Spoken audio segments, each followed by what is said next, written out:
Rádio França Internacional, emissões em língua portuguesa, são 18 horas aqui em Paris. Cristiana Soares.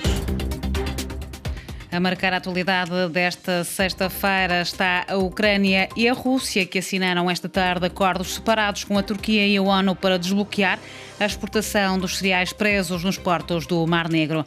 António Guterres diz tratar-se de um alívio para o mundo. Deslocação na próxima semana de Emmanuel Macron aos Camarões, Benin e Guiné-Bissau. Trata-se da primeira deslocação do presidente francês à África desde a sua reeleição em abril. O governo de Cabo Verde ordenou a realização de um inquérito para apurar o que terá impedido a companhia TACV de renovar a tempo o certificado de operador aéreo de país terceiro. No controle técnico desta emissão está Guillaume Le Bouvier e o jornal começa agora. A Ucrânia e a Rússia assinaram esta tarde acordos separados com a Turquia e a ONU para desbloquear a exportação de cerca de 25 milhões de toneladas de cereais presos nos portos do Mar Negro devido à guerra. O secretário-geral da ONU, António Guterres, presente na Turquia, sublinhou que a assinatura do acordo é um alívio para o mundo. O acordo, agora assinado, conta com um centro de controle em Istambul, dirigido por representantes das partes envolvidas.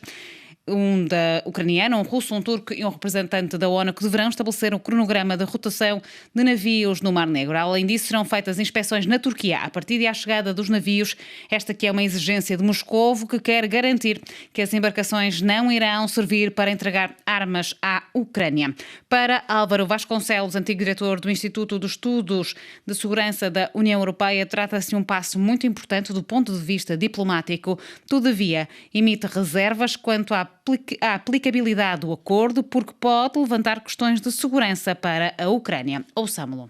Eu vejo esse acordo, por um lado, evidentemente, como um passo importante do ponto de vista diplomático, para tentar encontrar uma solução para a questão da exportação dos cereais que têm sido bloqueados pela Rússia e que têm sido um instrumento de guerra da Rússia. No fundo, criar uma situação de fome mundial que aumentasse a pressão sobre a Ucrânia e sobre o Ocidente para levantar as sanções. Portanto, podemos dizer que por aqui há uma ótima notícia do ponto de vista da exportação dos cereais ucranianos. Não sabemos como é que vai ser aplicada, porque depois há o problema da segurança da Ucrânia. É que para exportar os cereais ucranianos é preciso que a Ucrânia também desmine o acesso aos seus portos. E ao desminar os acessos aos seus portos, torna os seus portos mais vulneráveis a ataques russos. Neste caso, faz todo sentido, a certa prudência, para saber, por um lado, se isto se vai concretizar e qual será a dimensão das exportações e saber melhor quais foram as concessões que foram feitas à Rússia e quais são os perigos que isto levantará para a segurança ucraniana. A análise de Álvaro Vasconcelos, antigo diretor do Instituto de Estudos de Segurança da União Europeia, que é o microfone de Liliana Henriques. Em França, a Assembleia Nacional adotou esta madrugada, em primeira leitura, um texto governamental de emergência sobre o poder de compra. Após 4 dias de debates intensos entre a maioria e a oposição, o projeto não prevê um aumento salarial, mas uma série de medidas que incluem o aumento das pensões de reforma e de subsídios sociais, como refere Carlos Vinhas Pereira, professor de Finanças na Universidade Paris-Dauphine. As medidas mais importantes, obviamente, são imediatamente os reformados, porque os reformados sofrem imediatamente da inflação e não podem trabalhar mais para ganhar mais. Portanto, houve um aumento de 4%. Depois, os funcionários, que é um posto bastante importante em França. Estamos a falar de quase 6 milhões de funcionários de agentes públicos. O prémio Macron, que também era um prémio que já existia, que era de 1.000 euros, que passou para 3.000 e que passou também para 6.000 no caso de participação a lucros, que vai permitir às empresas de poder dar aos empregados montantes completamente desfiscalizados. Aqueles cheques alimentar de 100 euros, que também vão ser dados a quase 8 milhões de pessoas em França. A energia, que é um posto também muito importante, onde houve muito debate, sabendo que a França é quase o único país que congelou o aumento do gás e da eletricidade até finais de 2022, por final compensar as pessoas que trabalham e que devem e que são obrigadas a utilizar o carro com prémios, com cheques que variam entre 100 e 300 euros. Era Carlos Vinhas Pereira, o professor de Finanças da Universidade de Paris-Dauphine, aqui entrevistado por Elton Aguiar. As forças de defesa malianas denunciaram um ataque esta sexta-feira que atribuíram a terroristas na base militar de Kati, localidade a apenas 15 km de Bamako, a capital do Mali.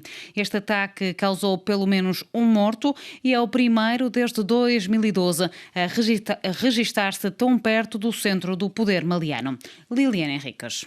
As Forças Armadas malianas acabam de repelir novas tentativas desesperadas de ataque dos terroristas da Katiba Massina, grupo ligado à Al-Qaeda, que esta manhã cedo, por volta das 5 horas, tentou ações kamikazes com veículos armadilhados cheios de explosivos contra uma instalação do Exército. Foi o que declarou em comunicado o Estado-Maior das Forças Armadas do Mali, dando ainda conta de um balanço provisório de um militar morto, 6 feridos, entre os quais um civil, 7 assaltantes neutralizados, 8 detidos e muito material apreendido. O exército maliano refere ainda ter a situação controlada e estar atualmente a efetuar buscas para encontrar os autores do ataque, bem como os seus cúmplices. A base de Kati, onde residem o presidente da transição, Assimi Goïta, assim como o seu ministro da Defesa, é também o lugar onde ficam presas as personalidades detidas quando se dão golpes de força. Nunca, até ao momento, esta base, situada a escassos 15 km da capital, tinha sido alvo de ataque. Isto acontece apenas um dia depois de uma série de ofensivas quase simultâneas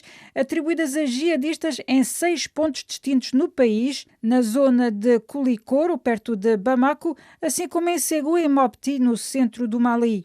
O governo do Cabo Verde ordenou a realização de um inquérito para apurar o que terá impedido a companhia TACV, Cabo Verde Airlines, de renovar a tempo o certificado de operador aéreo de país terceiro. Odair Santos. O ministro do Turismo e Transportes, em entrevista à Rádio Pública cabo-verdiana, admitiu que houve deficiência da administração da TACV Cabo Verde Airlines no processo de renovação atempada do certificado de operador aéreo de país terceiro. Por isso, Carlos Santos já instruiu a administração da TACV para fazer um inquérito interno para apurar as responsabilidades. Infelizmente aconteceu esta situação, que nós temos que reconhecer que houve aí uma deficiência da parte do Conselho de Administração. Há um inquérito que está a ser feito, que o Ministério pediu ao Conselho para dar uma resposta, para saber efetivamente e de forma objetiva o que é que aconteceu e não embarcar nas acusações sobre o que aconteceu, sobre acusações a fulano A, B ou C, mas é melhor primeiro apurarmos a verdade e vermos o que é que aconteceu. Segundo o ministro do Turismo e Transportes, Carlos Santos, a administração da TACV Cabo Verde Airlines tem até o final do mês para apresentar o relatório do inquérito sobre o que terá impedido a companhia de renovar a tempo o certificado de operador aéreo de país terceiro. A não renovação do certificado de operador aéreo levou a Cabo Verde Airlines a cancelar alguns voos para Portugal, obrigando a companhia a alugar um avião com tripulação incluída para o escoamento dos passageiros. O maior partido da oposição em Cabo Verde, o PICV, considera ser desnecessária a realização de qualquer tipo de inquérito. Pede que o Conselho de Administração da TACV Cabo Verde Airlines esclareça ao Governo e à opinião pública sobre os custos da falha que levou à perda do certificado. De Cabo Verde para a RFI, Odair Santos. Em Moçambique, Raul Domingos garante que vai servir toda uma nação e não qualquer agenda partidária. O ex-veterano da Renamo e atual dirigente do PDD vai assumir o cargo de embaixador extraordinário e plenipotenciário de Moçambique na Santa Sé, um posto que aceitou do presidente moçambicano em nome do patriotismo. Ouçamo-lo. A minha retirada do executivo, do cuidar do partido no dia a dia, sendo substituído por uma outra figura, não afeta nada. O partido vai continuar na mesma dinâmica, porque são as pessoas que trabalham, não sou eu oriento.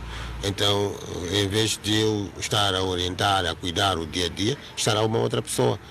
E o partido continuará com a mesma dinâmica. Nós temos que pensar numa agenda nacional. Há agendas partidárias e a agenda nacional. Quando eu estiver no Vaticano a representar Moçambique, estarei a defender o interesse nacional. Não vou receber instruções do Partido Frelimo. Vou agir de acordo com aquilo que é do interesse de Moçambique e é isso que me faz aceitar este desafio. Era Raul Domingos, o ex-veterano da Renamo e atual dirigente do PDD, aqui num áudio recolhido pelo nosso correspondente em Maputo, Orfeu Lisboa.